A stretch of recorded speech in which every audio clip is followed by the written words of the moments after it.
You know what? This one, I'm pretty excited for it. I think it's gonna be cool. It is the Mi Mix 3. I've been waiting for it for a little while. It has this addictive sliding mechanism up and down in order to give you a full screen, no notch type of scenario. It's around 500 bucks. So let's go ahead and check it out. 6 gigs of RAM, 128 gigs of storage. There's a few different models actually. 6 plus 128, 8 plus 128, 8 plus 256, or 10 plus 256. So you can get it with up to 10 gigs of memory. It's of course got Snapdragon 845 built into it. It has a Sony IMX363 sensor for the rear facing camera. So that's like a well-known camera module, and there it is. 6.39 inch full screen display. Right on the front, they are bragging about their DxO score at 108. That is actually quite high. Ooh. Dual SIM card slot. They've kept the rear fingerprint scanner. I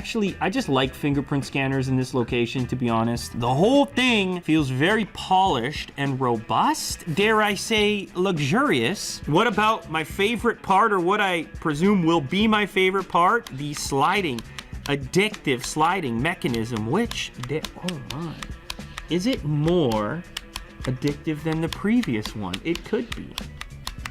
24 megapixel dual camera. That of course is for the front camera setup, and it's only there when you need it. And there you go. You want the camera, you don't want the camera. Wow, they gave you a wireless charger in the box? I don't think I've ever seen that before. Ah, so the material here, it's like a soft touch so that when you drop, look at that, it doesn't slide around. Okay, we're at the fingerprint registration part, so I figured we should probably show that. Oh! Ooh!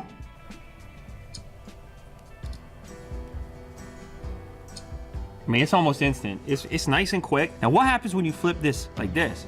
Okay, sends you right into the camera. There's like a cool little edge lighting that comes up as well. See that? Oh, they're doing well with the sound effects, the future. It's all very exciting. Like, this feels like this could handle this motion like thousands and thousands of times. It's a level 0 beauty, so we should get full detail. That's a selfie, ladies and gentlemen. It's a selfie. There's plenty of beard hairs involved. The complexion seems a little soft, maybe. I'm gonna turn AI on and let's see what the AI tries to do to me here. To me, that's still pretty satisfying. I'm pretty happy with that. Once upon a time, the discrepancy between a $1,000 smartphone camera and a $400 or $500 smartphone camera was significant enough that the naked eye, the untrained individual, could tell the difference, but it's getting closer and closer and tighter. Because of that, it's becoming harder to justify those expensive smartphones. And in some cases, you're even seeing performance that people prefer out of less expensive smartphones. So it's getting a bit cloudy in that department. And let's do the rear one. I'm gonna turn the HDR on, and I'll take this festive Starbucks mug here. It's not a mug, it's a cup. There is 2x zoom. It actually looks a little bit blown out in the red there. Let's try the same photo without the HDR. One thing to note, very bright environment.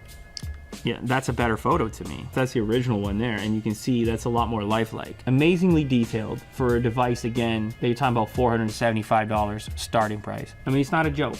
I'm not laughing, I'm not smiling. There's no jokes here. This is happening. Of course, there's a portrait mode as well. You decide if you like the look of it or not. It's all the rage for some people. Now that's the best part, right? No notch, hardly any bezel, no weird bars, no nastiness, just flamethrowers. The old boy, Jesse James hip hop. Oh, I really like their volume animation there. Look at that. Why doesn't anyone else do that? In landscape too? That's fun!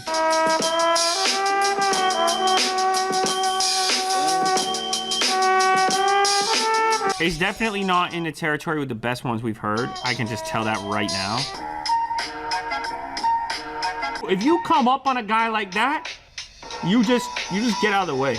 The speaker's not that great. I don't know, maybe a tiny bit of audio comes out of the earpiece. It could just be like cycling back up somehow. And there's so many brands that have been having trouble getting audio to come properly out of these earpieces. Like, I've gotten so many emails, particularly about the new iPhones and how like the earpiece speaker is hit and miss and it'll stop working or buzz or this and that. I mean, it's a tough gig. Okay, so it's got a 3200 milliamp hour battery. It does have quick charge 4+. Possibly, this could be a switch for me, guys. I'm interested in this phone. It's got its eyes set on devices like the OnePlus, and the OnePlus doesn't have that gimmick.